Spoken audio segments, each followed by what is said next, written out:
16 Days of Activism for No Violence Against Women and Children comes to an end tomorrow.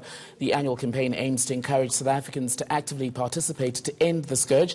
To discuss the role of men in ending gender-based violence, we're joined now by actor Sello Maake Ka-Ncube.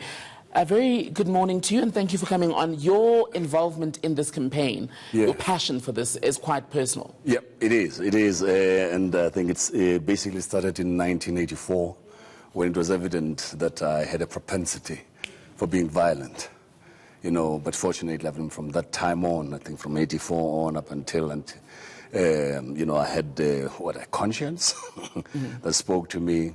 And it was only until 1998 when I had an opportunity of doing a play called Komeng with 4 young men from Alexander who were part of the men's sector, men's sector of an organization called ADAPT. And ADAPT, if anything, you know, they were pioneers in having men as partners in fighting, you know, in their fight against domestic violence.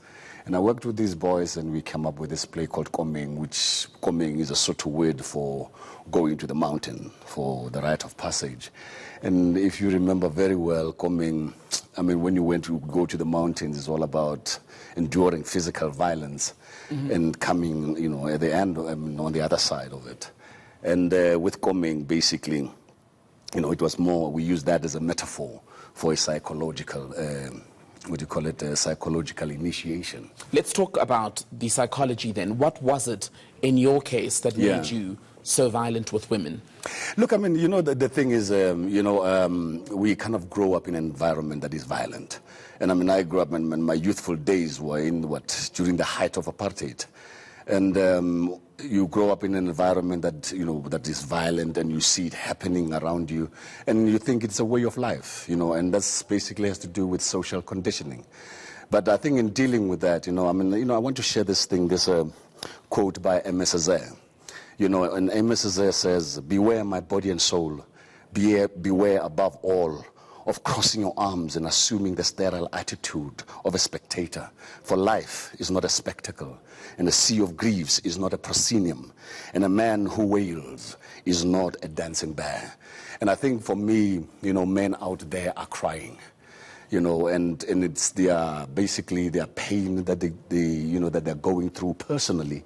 You know, they say hurt people, you know, and I think it was James Baldwin, and he's quoted as saying, "You have to be in pain to cause pain," you know.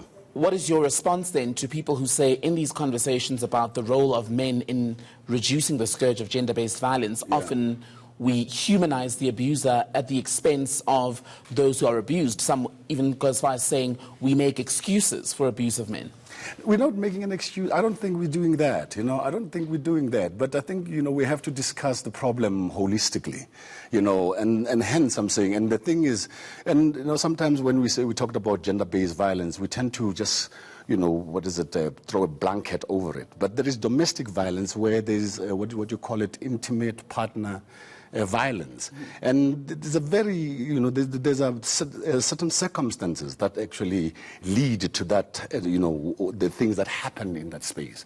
And for me, you know, for me is that somehow men, we've got to come to a space where I think we've got to, let me put it this way, we have to open up the cupboards and let the skeletons tumble out. But to do that, we need to then take on the violence that comes with masculinity. Exactly. And one, I cannot, you know, deny the fact that our masculinity is very, very toxic. And it goes back a long way. I want to share a little poem by,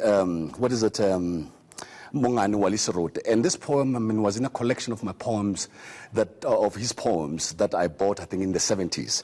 And the poem goes like this. "My brothers in the streets, oh, you black boys, you thin shadows who emerge like a chill in the night, you who start tearing footsteps sound in the night. My brothers in the street, who holiday in jails, who rest in hospitals, who smile at insults, who fear the wise. Oh, You black boys, you hoard waters that sweep over black pastures. My brothers in the street who booze and listen to jazz, who have tasted the rape of mothers, grandmothers, sisters, baby girls and boys, who take arms from white hands, who grab bread from black mouths. Oh, you black boys who spill blood as easy as saying footsake. Listen, come my black brothers in the streets, listen. It's black women who are crying.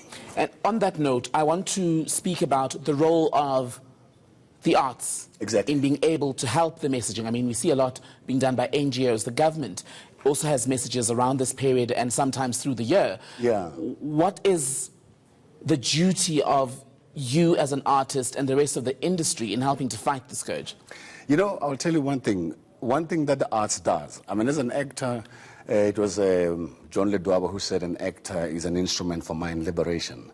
And one of my beliefs is that as an actor, you are a mirror on which, a mirror to reflect, your community. And I think once we get to that space where we reveal or we reflect what the society is all about, and the people begin to see themselves in us, in the stories that we tell. I wrote that play 20 years ago. And this year we're actually going throughout what we call the men's parliaments.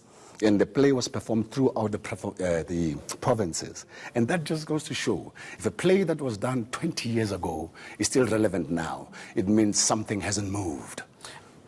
I know we're running out of time here, but I want to bring in another element that you've spoken about in your activism, if you can call it that at this point. And this is you were speaking about your children and how you had 5 children with 5 women. Do you think that was an extension of your abusive behavior? It could be. One can actually analyze it as something like that, but you don't see it as that, And one of the things that I say, I have a double-barrel surname, and that just goes to show that, for instance, I myself have been a victim of that because my father never raised me. And another thing that I think as men that we don't realize, we're inflicting invisible violence on our children that we're not actually being responsible to. Would you agree that you then passed on what you'd suffered from your father, that trauma, to your son, your late son, who you say when he passed at 19, and our condolences to you, you learned that he was also involved with 4 women at once? Tembegile, it is so true. It is so true. And I wish I could stand here and basically try and deny it. And that's one thing that I said, we've got to stop making pledges, maybe coming out with confessions. Because one of the things that makes it difficult, I think, for men to stand up for this, it is the shame that we carry. For being who we are, for what we are, how we have turned out to be. And the moment we start to cleanse ourselves and renew ourselves so that our children, the thing that actually makes me to be so outspoken, I've got 5 boys, and I see they are hurt, and I don't want them to be like me. And these are the conversations I carry with them all the time. Sello Maake Ka-Ncube, artist and performer, thank you so much for your time. Thank you very much, Tamika. And that is where we'll leave it for now. Health Matters is up next. Politburo will then follow at 10:30. I'll be back right at this